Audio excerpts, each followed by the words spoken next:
Ever feel that pressure? You know, that feeling, that urge to act right now? Like when a deadline's breathing down your neck or a problem pops up and you just got to do It's something. like a constant state of gotta go, right? Always on, always Yeah, moving. exactly. But what if sometimes the most powerful move is actually doing nothing? Flipping the script, huh? Hmm. It's kind of counterintuitive, especially in today's world. Totally. So that's exactly what we're digging into today. We're doing a deep dive on this idea, this strategy called trade space for time. It's strategy number 11 from the 33 Strategies of War. Trade space for time. I mean, doesn't that just sound like fancy procrastination? Uh-huh.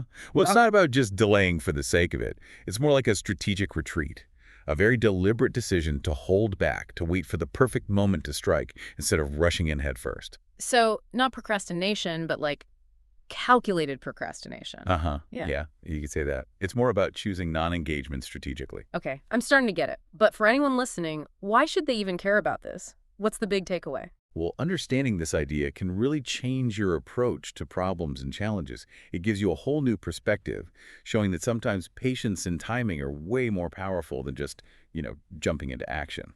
So, it's about knowing when to hold back, choosing your battles, and not just reacting impulsively. Absolutely. It's Yeah. about recognizing the strength in calculated inaction, I guess you could call it. So, this all comes from Robert Greene's The 33 Strategies of War.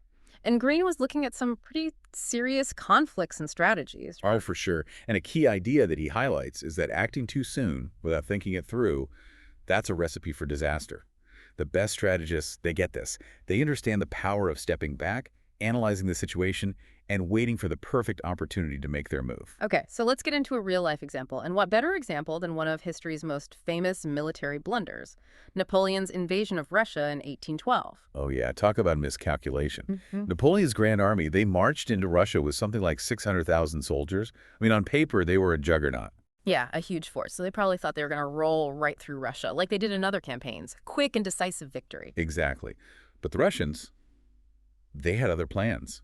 Instead of meeting Napoleon head-on in a big open battle, they decided to retreat. So they're backing up, letting Napoleon's army advance deeper and deeper into Russia. Right, and as they retreated, they used a scorched earth policy, basically destroying anything that could be useful to Napoleon's army, food supplies, shelters, the whole works. So Napoleon's army is pushing forward, but they're not finding the quick wins they expected, and they're getting further and further from their own supply lines. Exactly. Month after month, Napoleon's army just kept chasing this phantom Russian force, and with every mile they marched, they got weaker. Hunger, exhaustion, disease, all these things start to take their toll. They became like extra enemies for Napoleon to fight. And then, of course, you have the infamous Russian winter. Oh yeah, the Russian winter. Yeah. Brutal. By the time winter hit, Napoleon's army was in a terrible state.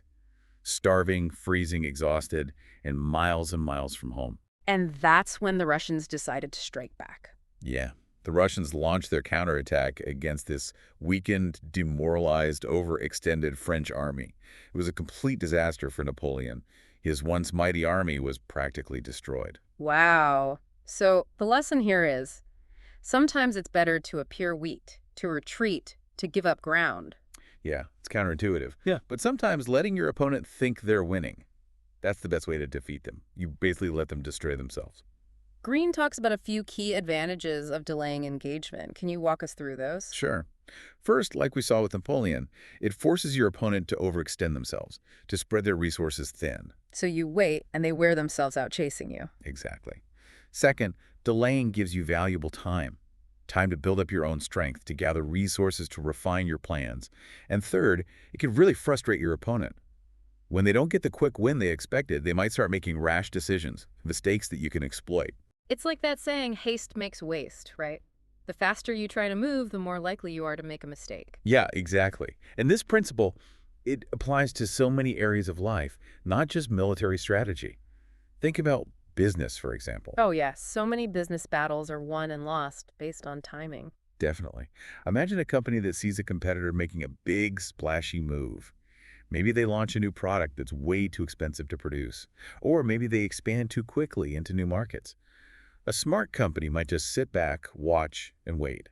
Letting the competitor overextend themselves, make mistakes, and then swoop in and take advantage. Right. It's about being patient, strategic, and capitalizing on the mistakes of others. And what about leadership? We always think of great leaders as decisive, as people who take action. Yeah, but true leadership is often about knowing when not to act, when to hold back. A good leader doesn't react to every little thing. They observe, they analyze, they wait for the right moment to make their move. I like that. It's about choosing your battles carefully. Exactly. And think about your personal life. How many times have you reacted impulsively to something and then later regretted it? Oh, way too many times. Right.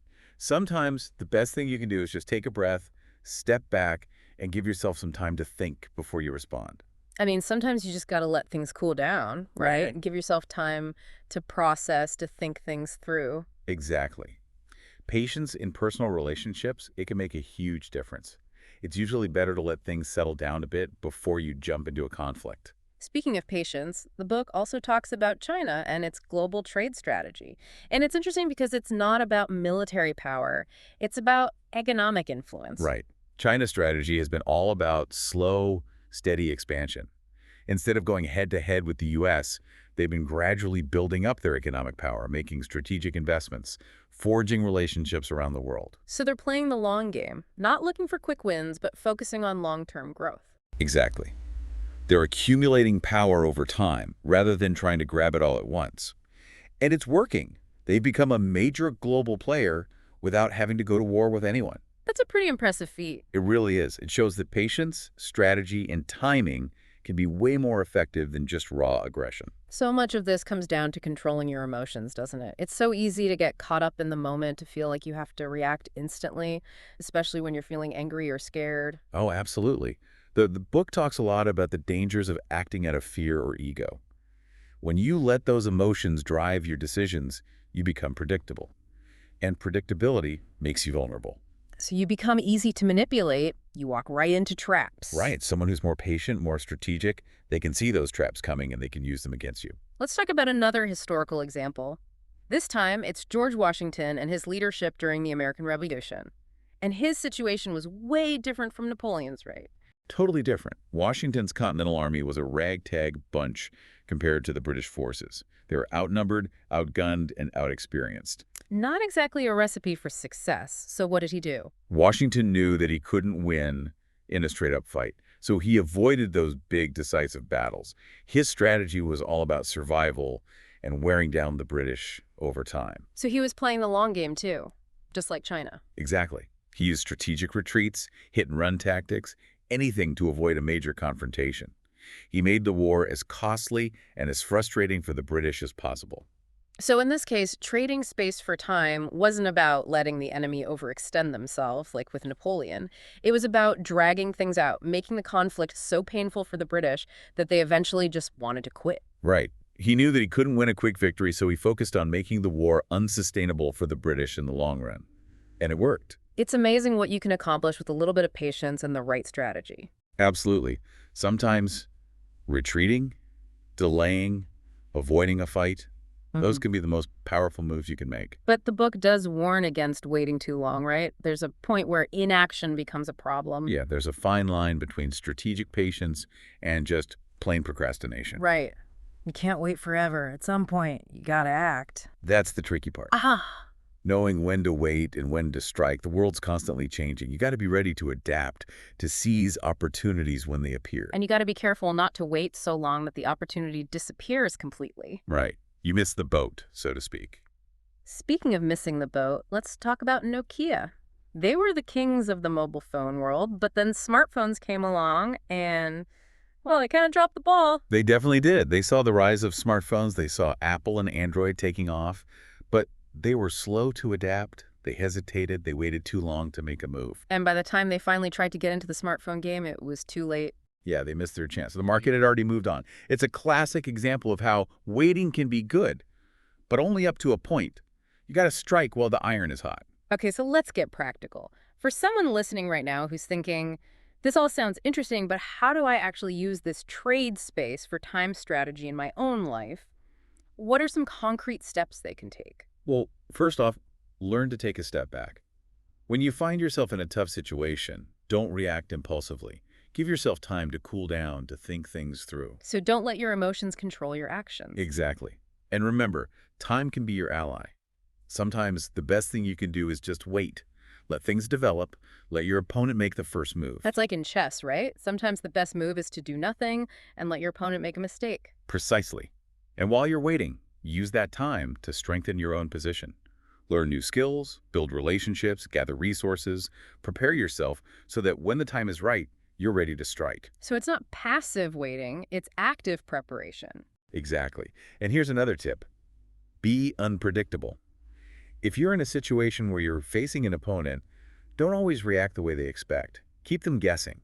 It'll make them nervous, make them second-guess themselves. And probably lead them to make more mistakes. Exactly. And most importantly, develop your intuition.